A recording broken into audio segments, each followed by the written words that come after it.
안녕하십니까, 남강호입니다. 오늘은 요즘 정말 말이 많은 피그마 이야기를 한번 풀어보려고 합니다. 피그마는 단순한 디지털 프로그램을 넘어서 플랫폼 전체가 흔들리고 또 확장되는 굉장히 재미있는 구간에 들어와 있습니다. 그래서 오늘은 이렇게 가보겠습니다. 첫째, 피그마라는 회사가 지금 어디까지 왔는지, 둘째, 지난 1개월 동안 무슨 일이 있었는지, 그러니까 AI 이미지 편집, AI 클레딧 요금 논란, 실적, 주가 급락, 인도 시장 확장까지 한번 확인을 해볼 거고, 셋째, 지금 투자자들이 뭘 보고 판단해야 하는지 요것도 한번 체크를 해보겠습니다. 마지막으로 단기, 중기, 장기 전략까지 제가 차근차근히 정리해 드릴 테니까 끝까지 한번 영상 시청을 하신 다음에 도움 많이 받아가시길 바라겠습니다. 자, 먼저 피그마의 정체부터 간단하게 짚고 가겠습니다. 피그마는 클라우드 기반 협업 디지털 제품 개발 플랫폼입니다. 원래는 UX, UI 디자이너들이 웹과 앱 화면을 설계할 때 쓰는 도구로 출발을 했지만 지금은 디자이너뿐만 아니라 기획자, 개발자, 마케터까지 한 화면에서 같이 아이디어를 정리하고 프로토타입을 만들고 실제 코드와 연결하는 올인원 작업실로 진화하고 있습니다. 여기에 올해 내내 밀고 있는 것이 바로 AI입니다. 텍스트 프롬프트와 앱을 뽑아내는 피그마 메이크, 코드와 디자인을 직접 연결해주는 코드 커넥트, 그리고 오늘 핵심인 AI 이미지 편집 기능까지. 결국 피그마는 디자인 툴이 아니라 AI를 얹은 제품 개발 인프라로 포지셔닝하고 있다고 보시면 될 것 같습니다. 자, 그럼 가장 뜨거운 뉴스부터 먼저 짚고 가겠습니다. 현재 시간 12월 10일 피그마가 포토샵에서나 보던 기능들을 디자인 툴 안에서 직접 들고 들어왔습니다. 대표적인 기능이 세 가지인데요. 첫 번째가 화면에서 지우고 싶은 물체를 선택을 하면 배경은 자연스럽게 메꿔주고 그 물체만 사라지게 해주는 기능이고, 둘째는 특정 인물을 따로 떼어내서 위치를 옮기거나 배경과 분리해서 재배치하는 기능입니다. 셋째는 원래는 가로형 이미지였던 것을 세로 배너로 늘리거나 다른 비율로 확장할 때 주변 배경을 AI가 직접 자연스럽게 이어서 채워주는 기능이죠. 자, 중요한 포인트는 이 모든 작업을 이제 포토샵으로 내보내지 않고 피그마 안에서 바로 할 수 있다는 겁니다. 디자이너 입장에서는 한 장 만들면 그대로 여러 비율의 광고, 썸네일, 배너로 뽑아낼 수 있는 환경이 열린 거라고 볼 수가 있습니다. 작은 팀 입장에서는 전문 시각 디자이너가 없어도 에이전시급 퀄리티로 결과물을 만들 수 있는 길이 열린 겁니다. 시장 반응도 상당한데요. 소규모 브랜드나 인하우스 마케팅 팀이 빅 에이전시와 경쟁할 수 있는 무기라는 평가가 나오고 있습니다. 단순한 기능 추가가 아니라 피그마가 광고, 마케팅, 이미지 제작 시장까지 본격적으로 들어오겠다는 신호로 보셔도 좋을 것 같습니다. 자, 두 번째 뉴스는 돈과 직결되는 부분인데요. 피그마가 AI 기능을 쓰기 위해 클레딧 제도, 즉 AI 사용량 과금 체계를 손보고 있다는 점입니다. 12월 초 피그마는 각 좌석별로 AI 클레딧이 얼마나 쓰이고 있는지 한눈에 볼 수 있는 대시보드와 사용량 축적 기능을 내놓았습니다. 2026년 초부터 추가 AI 클레딧을 별도 요금으로 판매하겠다고 공식화했는데요. 쉽게 말하면 이렇습니다. 기본 요금 안에 어느 정도 AI 사용량을 넣어주겠다. 하지만 정말 많이 쓰는 헤비 유저와 팀들은 추가로 돈을 내고 클레딧을 사서 써라. 문제는 가격입니다. 실제 사용자 커뮤니티에서는 프로페셔널 유료 요금제에 제공하는 기본 AI 클레딧 3,000개를 며칠 만에 다 써버리고 추가 5,000 클레딧 150달러 수준의 가격이 거론되면서 이 가격이면 차라리 다른 툴로 옮겨가겠다는 불만이 터져나오고 있습니다. 이게 왜 중요하냐면 피그마의 성장 스토리 핵심이 AI를 앞세운 설계 개발 통합 플랫폼인데 이 AI 요금 정책은 사용자와 충돌하면서 성장 엔진이 될 만큼의 사용량 확대가 오히려 제동이 걸릴 수 있기 때문입니다. 결국 투자자 입장에서는 AI 기능은 좋다. 그런데 요금 정책이 시장 기대와 맞잡을 수 있느냐, 이 부분을 냉정하게 좀 체크를 하셔야 될 것 같습니다. 자, 세 번째는 실적입니다. 피그마는 11월 5일 2025년 3분기 실적을 발표를 했습니다. 핵심 숫자만 짚어드리면 3분기 매출이 약 2억 7,420만 달러 수준, 전년 동기 대비 성장률은 38%로 여전히 고성장 구간입니다. 회사 측은 올해 전체 가이던스도 상향 조정하면서 피그마 메이크를 비롯한 AI 기반 제품군의 도입이 빠르게 늘고 있다고 강조를 했습니다. 숫자만 놓고 보면 상장 초기에 시장에 괴대했던 성장 스토리 아직 살아있다라고 이렇게 볼 수가 있는 거죠.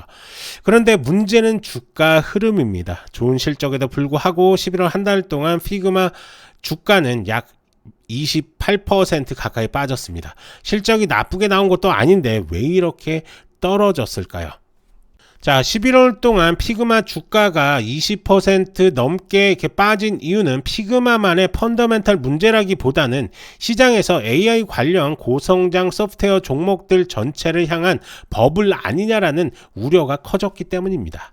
IPO 이후 단기간에 많이 오른 종목들은 실적이 조금만 기대에 못 미쳐도 혹은 성장률이 아주 약간만 둔화되는 시그널만 보여도 차익 실현과 밸류에이션 조정이 한꺼번에 나오면서 두세 달 사이에 30%, 40%씩 이렇게 빠지는 구간들이 나옵니다. 피그마도 정확히 그 구간에 들어와 있습니다. 실적은 숫자상으로는 아직 견고하지만 지금 시장에 이 성장률을 계속 인정해 줄 수 있느냐, AI 플랫폼에서 경쟁이 너무 치열해지는 거 아니냐, 이런 의문이 겹치면서 11월에 강한 조정을 받은 상황입니다. 그래서 피그마를 보시는 분들은 두 가지를 함께 보시는 게 좋습니다. 바로 성장 스토리는 여전히 유효한가, 그리고 그 성장 스토리가 현재 주가 수준에 이미 너무 반영된 것은 아닌가, 이 두 가지를 함께 보시면 좋을 것 같습니다. 자, 그러면서 차트를 한번 볼 건데요. 지금 보시는 것처럼 이 11월 말 부분에서 이 우상향을 치면서 롱 시그널이 나왔습니다. 자, 이 말은 즉슨 이 우상향 추세를 계속적으로 이어갈 가능성이 상당히 높다라고 이렇게 볼 수가 있는 거고요. 그래서 이 황금선 지표에서 아직까지 숏 시그널이 나오지 않았다는 것은 이제 바닥을 찍고 상승 기류를 탈 가능성이 높다라고 이렇게 볼 수가 있는 겁니다. 자, 그래서 이 구간이죠. 이 바닥권까지 만약에 신규로 내가 들어가고 싶다 하시는 분들은 이 바닥권 32달러 선까지 손절가 잡고 대응을 하시면 좋을 것 같고요. 그렇다고 해서 무조건 들어가라 이건 아닙니다. 하지만 이 황금선 지표에서는 우선은 롱 시그널이 지금 나와 있는 그런 상황이다. 그래서 이 윗상단을 계속적으로 뚫어준다면 더 큰 상승으로 이어질 가능성도 있다. 하지만 제가 앞서 설명드렸던 것처럼 여러 가지 리스크들이 존재하기 때문에 우리는 이런 것들을 좀 꼼꼼히 챙기면서 대응을 하셔야 될 것 같고요. 그리고 이 황금선 지표를 적극적으로 활용을 해서 매수 타점을 꼭 잡아보셨으면 좋겠습니다. 예를 들어서 그런 겁니다. 이때 숏 시그널 이후에 아무래도 이 구간에서는 분할 매수 타점이 나오지는 않는 그런 구간이다 라고 우리는 판단을 할 수가 있는 거고요. 하지만 이제 롱 시그널 이후에는 이때부터 물렸던 분들도 추가 매수가 들어갈 수 있는 타점이다 라고 이렇게 볼 수가 있는 겁니다. 하지만 이 구간에서 갑자기 추세가 변하면서 하락 추세로 이어질 수도 있는데 그때는 바로 이런 숏 시그널이 나올 겁니다. 그러면 그때는 빠르게 정리하시는 게 맞고, 하지만 계속적인 상승 추세가 난다면 결국에는 평단가 조절이 된 상태에서 수익적인 부분을 충분히 또 가져가실 수가 있는 그런 매매를 할 수가 있는 겁니다. 자, 그렇다고 한다면 이 황금선 지표 사용법에 대해서 설명을 좀 드릴 건데요. 자, 우선은 이 트레이딩 뷰가 필요합니다. 트레이딩 뷰가 설치를 하셔야 되는데 설치하는데 한 30초 이렇게 될 겁니다. 요거는 근데 설치 후에 사용법은 따로 설명을 좀 들으셔야 됩니다. 자, 이 영상에서 더보기란 클릭하신 다음에 지표 상단문의 클릭, 그러면 이렇게 설문조사지가 나오는데요. 여기서 부자 되는 지표 클릭하시고 전화번호 남겨주신 다음에 개인정보 수집에 동의한 다음에 제출까지만 눌러주시면 이 황금선 지표 사용법부터 어떤 식으로 수익을 봐야 되는지까지 자세하게 설명을 드릴 테니까요. 문의 남겨주시면 될 것 같고요. 해외 교민분들도 마찬가지입니다. 국가번호 포함해서 전화번호 남겨주시던가 아니면 메신저 아이디 뭐 카카오톡이라든지 텔레그램 아이디 남겨주시거나 아니면 이메일 이렇게 남겨주시면 저희가 순차적으로 연락을 드려서 어떻게 설치를 하고 어떤 식으로 수익을 보고 어떻게 활용해야 되는지까지 자세하게 설명을 드리도록 하겠습니다. 그리고 제가 요즘에 말씀을 잘 안 드렸더니 저희 구독자가 많이 늘고 있지는 않습니다. 제가 이 황금손 지표를 그냥 드리는 게 아니라 구독하시는 분들에 한해서만 드리고 있습니다. 제가 계속적으로 말씀을 드리지만 구독 그리고 좋아요 부탁드립니다. 이 황금손 지표 그냥 만들어진 지표가 아닙니다. 제 인생이 갈아 넣은 그런 지표이기 때문에 무조건 구독하시고 그리고 시간이 되시고 내가 이거 황금손 지표 써보니까 너무 좋다라고 한다면 지인분들한테 추천을 해 주셔가지고 저희 구독자 늘리는데 많은 도움 부탁드리겠습니다. 자, 정리 한번 해보겠습니다. 피그마는 실적과 제품 스토리는 살아있는데 AI 버블과 요금 정책이라는 변수 때문에 지금이야말로 냉정한 눈으로 성장 스토리의 가격을 다시 따져봐야 하는 구간입니다. 자, 그래서 전략을 좀 정리를 해드리면 단기 트레이더라면 11월 급락 이후 만들어지는 변동성을 좀 활용하되 항상 뉴스와 이벤트와 손절 라인을 함께 보시는 게 좋을 것 같고요. 중기 투자자라면 다음 분기 실적과 가이던스를 꼭 확인한 뒤에 성장률과 AI 매출 비중이 유지되는지 보고 들어가는 전략이 좀 유효할 것 같습니다. 장기 투자자라면 플랫폼과 생태계에 대한 확신이 있는지 그리고 다른 AI 소프트웨어 대형주들과 비교했을 때 피그마의 밸류에이션과 성장성이 납득이 되는지 이 부분을 충분히 고민해 보신 뒤에 분할 매수, 분할 매도 전략으로 접근하시는 게 좋겠습니다. 자, 이런 내용들을 모두 정리해서 정보방에서 저희가 올려드리고 있으니까요. 지금 들어오셔서 정보방에서 정보 받아보시고 종목들도 이런 좋은 종목들 추천도 나가고 있으니까 종목들도 확인하시면 좋을 것 같습니다.